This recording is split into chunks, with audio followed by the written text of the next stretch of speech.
સુરતના જહાંગીરપુરા યાર્ડમાં ડાંગરના ગોડાઉનો ઉભરાયા છે। ગોડાઉનો ભરાયા બાદ ટ્રેક્ટરની લાંબી કતારો જોવા મળી। માવઠામાં ભીંજાયેલા માલ 50%માં ખેડૂતો નાખી રહ્યા છે। યાર્ડમાં ડાંગરમાંથી મોટા પ્રમાણમાં પૌવા બને છે। ડાંગરનો પાક કમોસમી વરસાદમાં ભીંજાયેલા હોવાથી વેપારી તકનો લાભ લઈ માલની અડધી કિંમત માંગી રહ્યા છે, જેને લઈ યાર્ડમાં માલનો મોટો સ્ટોક થઈ રહ્યો છે। ભરેલો માલ પૌવા માટે ચાલતો હોવા છતાં પણ તકનો લાભ લઈ વેપારીઓ અડધી કિંમતે ખેડૂતોનું કિંમત માંગી અને શોષણ કરી રહ્યા છે।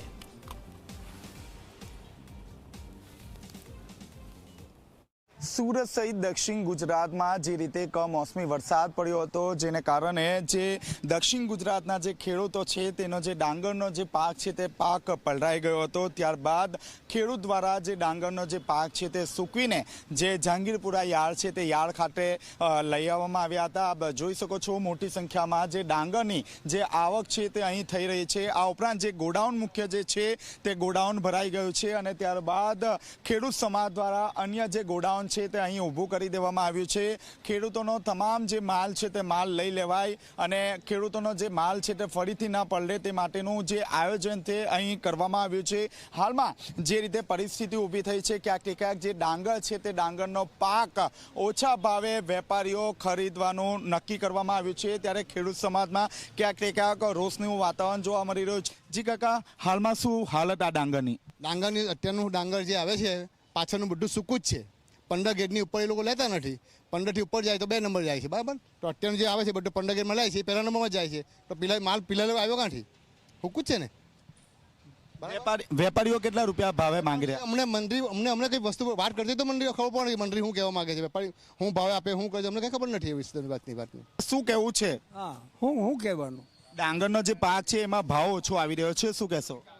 એ તો ઓછો જ આવેલો છે એટલે હા, આટલો હુક્કો માલ છે પણ વેપારી એસોસિએશન કરીને બેઠેલા છે।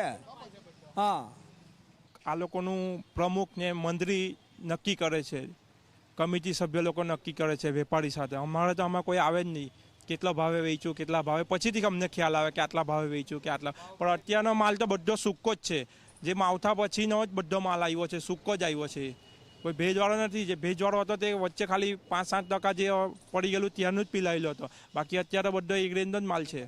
હાલમાં ખેડૂતોની હાલત કેવું છે કે આ 2 દિવસથી લાઈનમાં બેઠા છે કે ટ્રેક્ટર ખાલી થતા નથી, બીજું લાવવાનું હોય તો લાવાતું નથી અમારાથી ને। 2 દિવસથી અમે ખાધા પીધા બપોરે ખાવાનો ટાઈમ પર બી કલાક રિસર્ચ પડતી હોય, હવે ઘરે જઈએ કે અહીંયા આવીએ સમય સેટ નહીં થતો ને। અત્યારનો જે માલ છે બધો સૂકો જ છે। જે ડાંગરનો જે પાક છે તે પાક તો લઈને આવ્યા છે, પરંતુ ક્યાંક ને ક્યાંક જે વેપારીઓ છે તે વેપારીઓ એવું કહી રહ્યા છે કે આ જે માલ છે તે ભીનો છે, જેને કારણે ક્યાંક ને ક્યાંક જે બજાર કિંમત કરતાં ઓછા ભાવે ખરીદવાનું વેપારીઓ દ્વારા નક્કી કરવામાં આવ્યું છે। કેમેરામેન પ્રશાંત ધીબરે સાથે ચેતન પટેલ, ઝી મીડિયા, સુરત।